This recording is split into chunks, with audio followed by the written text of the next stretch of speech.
অবশেষে বাইরে ভাই অবশেষে ইন্ডিয়ায় চ্যাম্পিয়ন হইল, ইন্ডিয়ায় উইন হইল। What win! Congratulation India, Rohit শর্মাকে কংগ্রেচুলেশন তার এই অসাধারণ বিশ্বকাপ জয়ের জন্য, টি-20 বিশ্বকাপ জয়ের জন্য। বাইরে ভাই কী বলবো ভাই, 30 বলে যখন 30টা রানের প্রয়োজন, আমার দম প্রায় বন্ধ হয়ে আসছিল রোহিতের মুখের দিকে তাকিয়ে।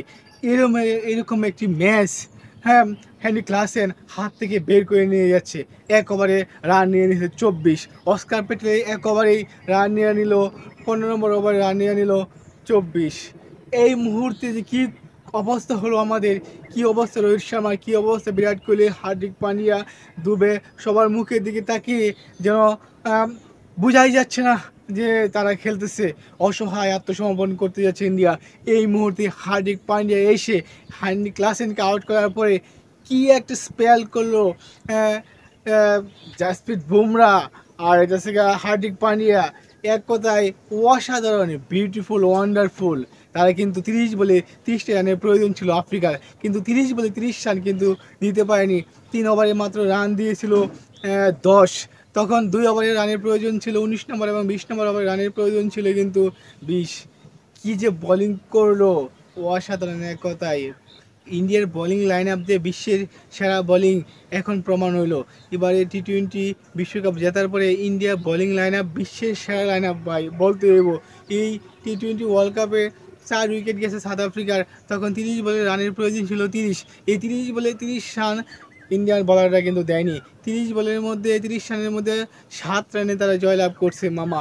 কি বোলিং! ও mind blowing, mind blowing, wonderful, wonderful, wow wow wow.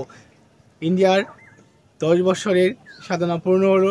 হ্যাঁ, 2014 সালে তারা ফাইনালে হেরেছিল শ্রীলঙ্কার বিপক্ষে। 10 বছর পরে তারা আবার চ্যাম্পিয়ন হলো। হোয়াট এ উইন রোহিত শর্মার জন্য। এটা বিশেষ করে স্পেশাল ছিল রোহিত শর্মা, বিরাট কোহলি, তাদের হয়তো বা এটাই শেষ বিশ্বকাপ। এই বিশ্বকাপে তাদের একটা ট্রফি খুবই প্রয়োজন ছিল।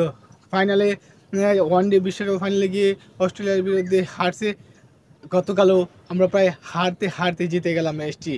কিন্তু বিশেষ করে আমি বলবো জাসপ্রীত বুমরা এবং এবং যে হিরো, আমার চোখে যে হিরো গতকালে, সে হলো গিয়া হার্দিক পান্ডিয়া।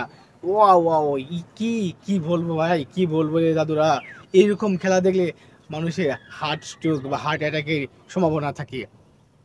প্রথমে ব্যাট করে নেমে বলছিলাম আগে আমি যে কিংরা কিন্তু সবসময় বিগ ম্যাচের জন্য ওয়েট করে। বিরাট কোহলি কিন্তু 76 রানের একটা ইনিংস খেলছে গতকালকে।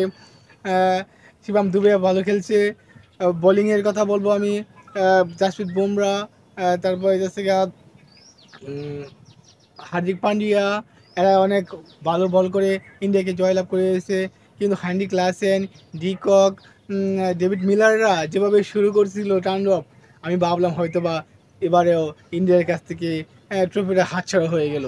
অবশেষে স্বপ্নের ট্রফি, স্বপ্নের সে জয় ধরা দিল ক্যাপ্টেন রোহিত শর্মার অধিনায়কত্বে, ক্যাপ্টেন রোহিত শর্মার নেতৃত্বে, হিটম্যানের নেতৃত্বে আবারও টি-20তে চ্যাম্পিয়ন হলো ইন্ডিয়া। এটা ইন্ডিয়া ডিজার্ভ করে মামা, কারণ ইন্ডিয়া এমন একজন প্লেয়ার, এমন একটি টিম যারা ওয়ার্ল্ড কাপ ট্রফি ইদানিং না থাকলে বেমানান। রোহিত শর্মা, বিরাট কোহলি, শিবম দুবে, হার্দিক পান্ডিয়া, অস্কার প্যাটেল, কুলদীপ যাদব, জাসপ্রীত বুমরা, এইরকম প্লেয়াররা যে দলে রয়েছে, তারা যদি বর্তমানে কোনো সাফল্য না থাকে, সেটা বেমানান, সেটা অরুচিশীল হয়।